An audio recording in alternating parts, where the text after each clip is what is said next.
दा दिनैनि दिनाव बुंनो थाङोबा अल इन्डिया गासिबो गोथा बयबो गावबागाव पार्टिखौ लानानै साखाफारा नेगासिनो दङ आरो दा जागायजेनबाय गमामायैनो बारा गोबाव जायाखै 10-15 मिनिट थांबाय। आं सानो दे क'क्राझारनि खेत्रआव दे जारिमिनाव नुनो मोन्दों जिहेतु दिनैसिम 4-5 बार देरहाना थांबाय क'क्राझाराव इन्डिपेन्डेन्सारा देरहाया आरो जिहेतु आंनि political party public relation party आरो बे जाहैबाय आंना रेजिस्टार जायाखै बे खेत्रनि दलिया हिसाबै फैदों रेजिस्टार दा गोबां मानसिफ्रानो बुंदों जे नोंथाङा जेरैखि जाया दिनैनि दिनाव जुदि गमामायै जे पाब्लिकआ थगायाब्ला आरोखि ना होमबा नोंथाङा देरहानाय बे 100% निश्चित जागोन मानो होनोबा आं 360 नि एबाबबो बारा मिटिं खालामदों आरो सबसे हाइस्ट खस्थ' खालामनाय केन्डिडेट आं बेखौ मिथिगौ मानो होनना बुङोबा 10-12 दिनखौ आङो नन स्टप 2 घन्टा करिल' उन्दुदों दा गतिके आं सानो जे फैबाय थानाय दिनाव जे दिनैनि खेत्रआव आं सानो जे गसाइबा अबंलावरिनाव आं बेखौनो आर'ज गाबनानै बुंगोन फैबाय थानाय दिनाव जे निश्चित बेखौ आङो सानदों थिग 20 बा 25 हाजारनि गेजेराव देरहागोनखौ आसा खालामदों आरोखि फाइटआ जिएसपिजों जागोन आंनि हमनाय मथेबा आरोखि जिहेतु अफिसियेल बिपिएफ दङ बिथांमोनहा माबायदि बिथांमोननि खेत्रखौ आं बुंनो हाला साखाफारा बिथांमोनहाबो जादों जे बिथांमोनहाबो बहुद खस्थ' खालामदों आरो बिथांमोननि आं खेत्रखौ बुंनो थांनाय नंला दा बेखौल' आं बुंगोन आरो दिनैनि दिनाव आङो जिहेतु फाइटखौ आं नुनो मोन्दों जिएसपिजों जागोनखौ आं आसा दङ आरो गोबां पार्टिफ्रा बयबो दिनै गावबागाव हान्जाखौ लानानै बयबो बहुद खस्थ' खालामनाय हिसाबैलाय आरो दिनैनि बे मुहूर्त टाइमाव सफैदों आरो बयबो बेखौल' जे लामा नायनानै दं जे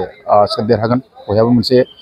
सिन्था भाबना थायो आरो बे खेत्रआव आं बारा दिनै बुंनो थांनाय नंला खारन दिनैनि दिना जाहैबाय बिराद जोंनि थाखाय गोनांथि सान आरो बे साना जाहैबाय दिनै फुरा अल इन्डियाखौ चेन्ज खालामगोन आरो आं सानदों दि दिनैनि खेत्रआव जिहेतु बिजेपिखौ आं थागोन ना थाया बेखौ आं बुंनो हाला आरोखि दा बे खेत्रआव कंग्रेसखौ आंहा फैगोन दाउट दं आरोखि ओरैनोथ' एक्जेक्टलि फल' देखायगासिनो दं बिजेपिखौ खिन्थु बांसिन जेसेबां मिडिया गिदिर गिदिर चेनेल बिथांमोनाथ' आगोलनिफ्राय बिजेपिनि बायदि जोब गासिबो बिजेपिनि जानानै मावदों गिदिर गिदिर चेनेलफ्रा जेरै एनडिटिभि बेफोरबायदि आरो गोबां निउस लाइभ आजताक बेफोरबायदिया दा बेफोरथ' उफाय गैया सरकारजों थानाय बलथे सरकारनि फारसे उफाय गैया बिसोरो रिलेसनशिपआव गुड रिलेसनशिपआव थानांगौ दा बे खेत्रआवलाय खिन्थु दिनै गमामायैनो आं बेखौल' बुंनो सानगोन आंनि खेत्रआव जिहेतु मालायनि खोथाखौ आं बुंनो थांला आंहानो जिहेतु केन्डिडेट हिसाबै एसे सिन्था भाबना थायो आरो मुहूर्त टाइमाव आं नैबे खेत्रआव बुंनो सानो जे आंहा डाउट दङ जे क'क्राझाराव मोनसे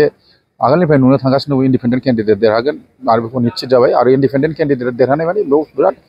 मोनसे आरो आगोलनिफ्रायनो इन्डिपेन्डेन्ट केन्डिडेटआसो देरहाहैखायो आरो माबाफोर सोंनांगौबा सोंनो हागोन।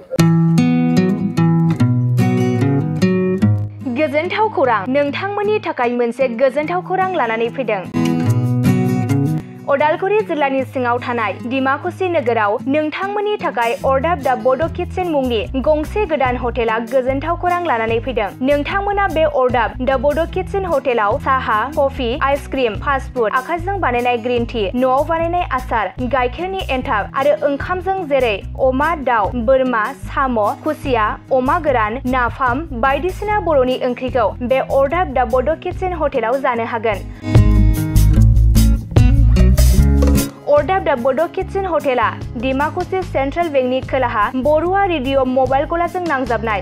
सोरबाफोर अर्डाब दा बड' किटचेन हटेलाव बायदिसिना जामुं आदार जानो थाखाय सिगांग्रो अर्डार हरनोब्ला नैबे 8135967290 जामबुं नाम्बाराव कल खालामनानै बुकिं खालामहरनो हागोन। गोजोनथाव खौरां अर्डाब दा बड' किटचेन हटेलाव गोबां न'आव बानायनाय मोजां जाग्रा आदारखौ मोननो हागोन।